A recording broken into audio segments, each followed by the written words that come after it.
اگر per day آپ حساب لگائیں تو 450 لوگ جو ہیں جو اسموکرز جو ہیں وہ اسموکنگ ٹبیکو کے استعمال کی وجہ سے موت کا شکار ہو جاتے ہیں.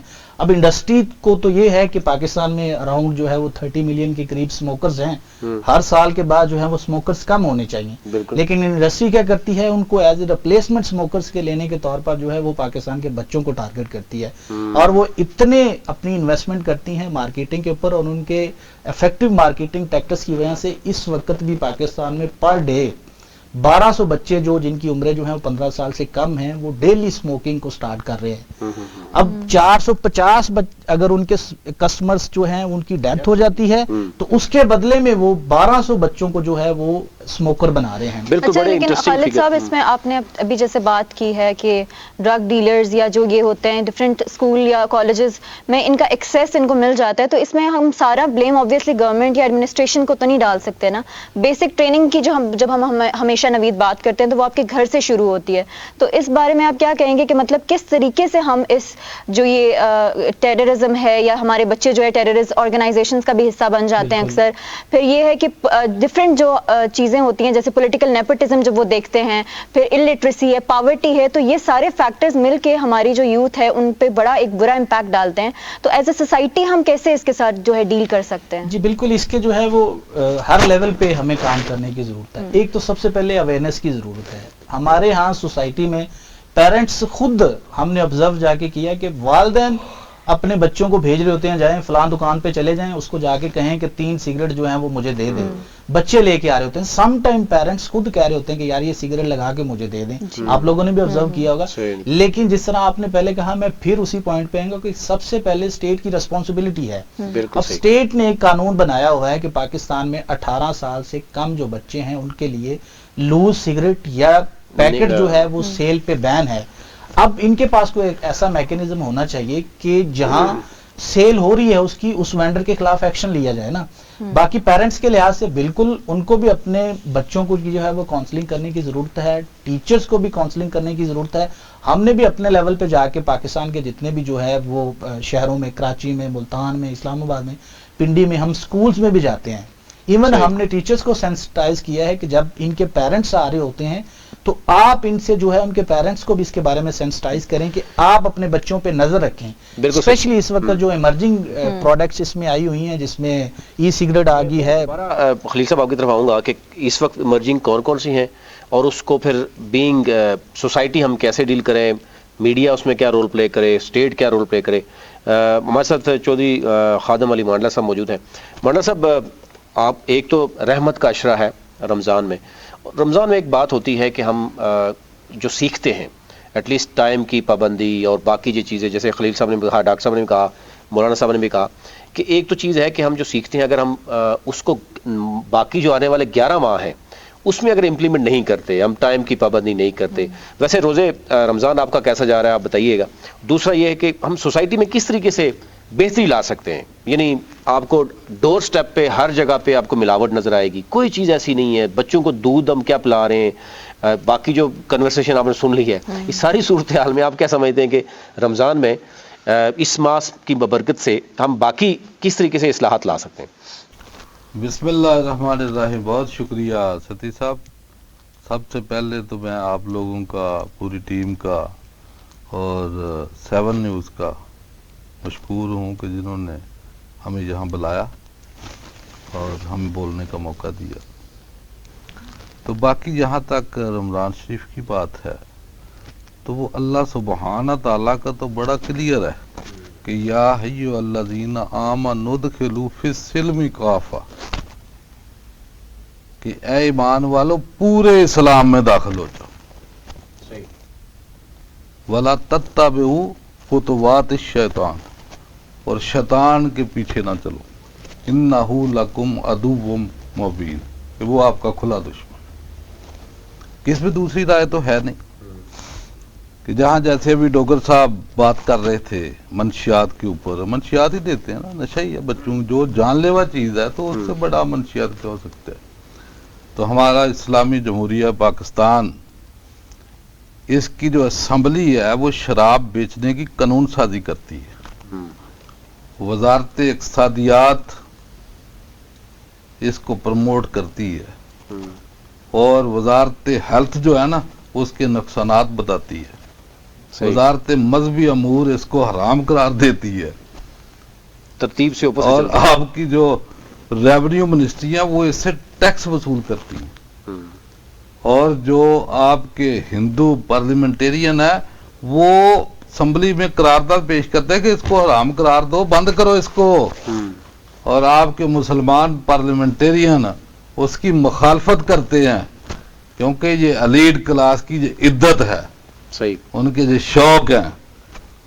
تو جس معاشرے میں حلال اور حرام مکس ہو جائے تو وہاں یہ درس، یہ آئین، فلانی شک، وہ بے معنی ہوتے ہیں۔ صحیح، یہ کہ پوری سیریل ہے نا کہ ایک چیز اللہ نے حرام کر دی تو اس میں پھر خیر کہاں سے آئے گی؟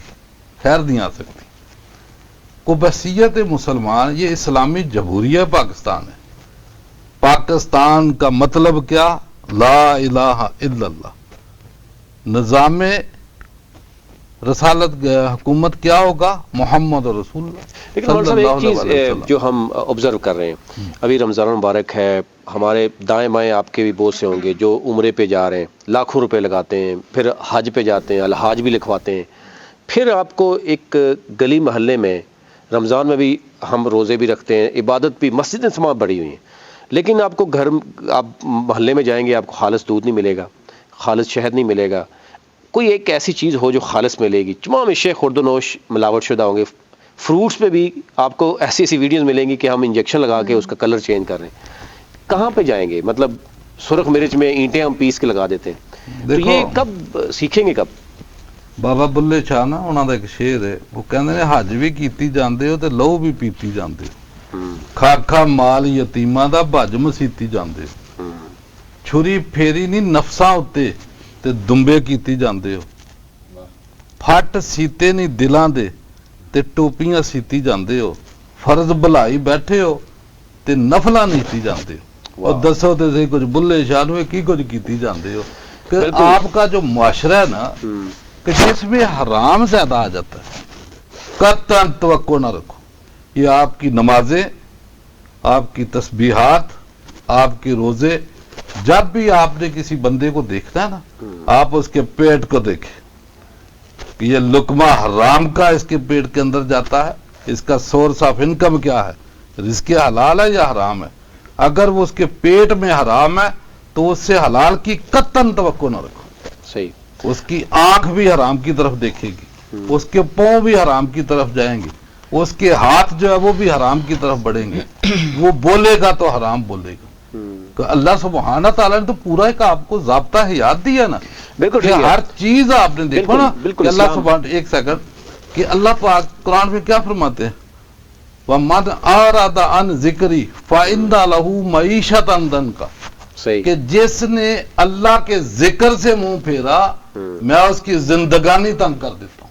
تو بالکل، ذکر کیا ہے؟ ذکر یہی ہے کہ آپ نے سچ بولنا ہے، ملاوٹ نہیں کرنی، آپ نے کسی کا حق نہیں کھانا، آپ نے رشوت نہیں کھانی، حلال اور حرام کی تمیز، یہ پورا دن آپ کا ذکر ہے۔ بالکل مولانا صاحب، یہ جو ماڈلر صاحب نے بھی بتایا، اوور آل سوسائٹی میں بھی آپ دیکھتے ہیں ہم ہر ایک چیز میں آگے ہیں، یعنی فراڈ میں بھی ہم بہت آگے ہیں، ہم ملاوٹ میں بھی بہت آگے ہیں، ہم یعنی اس ماہ میں ہم دیکھیں تو ہم نیکیوں میں بھی بہت بڑھ چڑھ کے حصہ لیتے ہیں، اس کے باوجود سوسائٹی میں بیلنس نہیں ہے۔ ہم بینگ معاشرہ، ہم کیا ہماری تربیت ہے، یعنی ہم یہی شہری ملک سے باہر جاتے ہیں کسی اور ملک میں تو بڑے یعنی قانون کی ہم پاسداری کرتے ہیں، ہمیں ڈر ہوتا ہے، خوف ہوتا ہے۔ اس ملک میں یہ ہمارا اپنا ملک ہے، لیکن ہم یہاں سمجھتے ہیں کہ شاید قانون کی پاسداری نہ کریں، ہم اپنی مرضی کی قانون، وہ اب تشریح بھی اپنی مرضی سے کرتے ہیں، تو کیا سمجھتے ہیں ہم کس طرف چل پڑے ہیں؟